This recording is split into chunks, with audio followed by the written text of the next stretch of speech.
অন্যদিকে অভিষেক বন্দ্যোপাধ্যায় আরও বিপাকে পড়তে চলেছেন, তার কারণ তার সেবাশ্রয় নিয়ে যে অভিযোগ সামনে এসেছে, যে অভিযোগের ভিত্তিতে ডায়মন্ড হারবারে এফআইআর রুজু হয়েছে, আর এবার বিষ্ণুপুর থানায় দায়ের হওয়া অভিযোগের ভিত্তিতে রুজু করা হলো এফআইআর।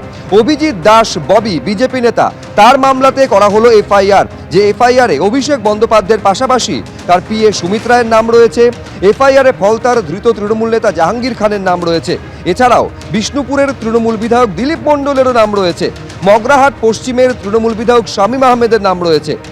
বিএনএসের একাধিক ধারাসহ ড্রাগ অ্যান্ড কসমেটিক্স অ্যাক্টে মামলা রুজু করেছে পুলিশ। আর এবার দেখুন এই সেবাশ্রয়ে দুর্নীতির নেক্সাসটা কিভাবে চলতো। বলা হতো বিনামূল্যে চিকিৎসা করানো হবে, তারপর সরকারি হাসপাতালের পরিবর্তে ঘুরিয়ে বেসরকারি হাসপাতাল বা নার্সিংহোমে ভর্তি করা হতো রোগীদের। এরপর স্বাস্থ্যসাথী কার্ড ব্যবহার করে তুলে নেওয়া হতো কোটি কোটি টাকা। এরকমই চাঞ্চল্যকর অভিযোগ করেছেন অভিষেক বন্দ্যোপাধ্যায় সেবাশ্রয়ের কোঅর্ডিনেটরের দায়িত্ব সামলানো সরকারি চিকিৎসক।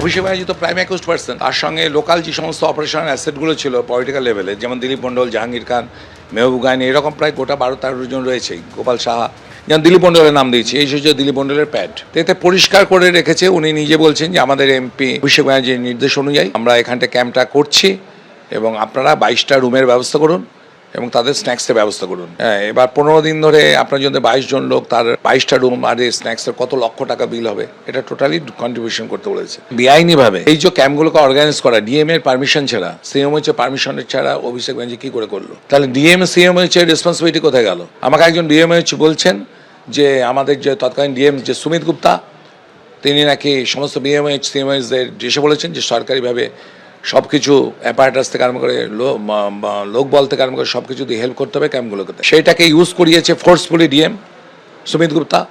ওনাকেও তদন্তের আওতায় এনে ওনার বিরুদ্ধে অ্যাকশন নেওয়া। স্টুডেন্ট, হোমিওপ্যাথিক স্টুডেন্ট, সে অ্যালোপ্যাথিকে প্রেসক্রিপশন করছে। ওখানকার আশাকর্মীদের, সমস্ত আশাকর্মীদের ওখানে দেওয়া হয়েছে। তারা বলছে যে আমাদেরকে ফোর্সফুলি বলে দিয়েছে বিএমএইচ যে ডিএম এর অর্ডার, সিএমএইচ এর অর্ডার, আপনাদের যেতে হবে। প্রশাসনকে কাজে লাগিয়ে ওর প্রাইভেট ক্যাম্পগুলোতে করেছে এবং এত লক্ষ লোককে জোর করে ফোর্সফুলি, যারা বলছে যে আমাদেরকে জোর করে নেতারা বলেছে যেতে, যে জগন্নাথ গুপ্তা থেকে ইউএসজি মেশিন দুটো আনা হয়েছিল, যে দুটো অল্টারনেটিভলি এই সমস্ত মডেল ক্যাম্প করে বলছে। সে সোনোলজিস্টের মধ্যে একজন কাউন্সিলর ছিলেন তৃণমূলের, আরেকজন সোনোলজিস্ট, তিনি হচ্ছেন এমএলএ।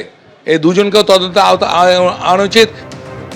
বলে বুঝতে পারছেন অভিযোগটা মারাত্মক। সুস্থ হওয়ার জন্য ভরসা করে কেউ অভিষেক বন্দ্যোপাধ্যায়ের সেবাশ্রয়ে এলেন, তাকে তারপর সেখান থেকে পাঠানো হলো কোনো সরকারি হাসপাতালে নয়, বেসরকারি হাসপাতালে। আর সেখানে চিকিৎসার নাম করে তার যে স্বাস্থ্যসাথী কার্ড রয়েছে, যে স্বাস্থ্যসাথী কার্ডে 5 লক্ষ টাকা করে স্বাস্থ্যের জন্য দেওয়া হতো, সেখান থেকে টাকা কেটে নেওয়া হতো। অথচ সবটা হচ্ছে যিনি সুস্থ হতে গেছেন তারই অজান্তেই। মারাত্মক অভিযোগটা করছেন কে? সেবাশ্রয়ের কোঅর্ডিনেটরের দায়িত্বে থাকা সরকারি চিকিৎসক। শুনুন কি বলছেন তিনি। ক্যাম্পে ম্যাক্সিমাম ডাক্তার যারা আসছিল তারা আয়ুর্বেদিক, হোমিওপ্যাথিক, ডেন্টাল এবং maximum student, Ayurvedic student, homeopathic student, যারা আসছে তার মধ্যে ম্যাক্সিমাম স্টুডেন্ট ছিল আয়ুর্বেদিক।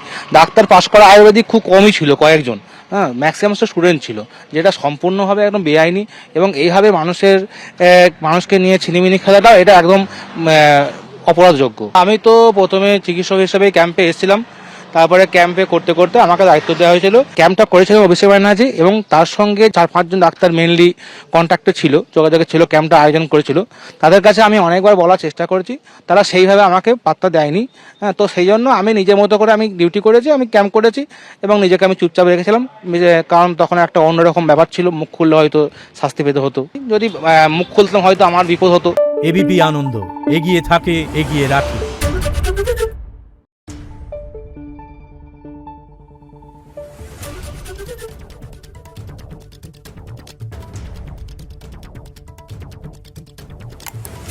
Thank you.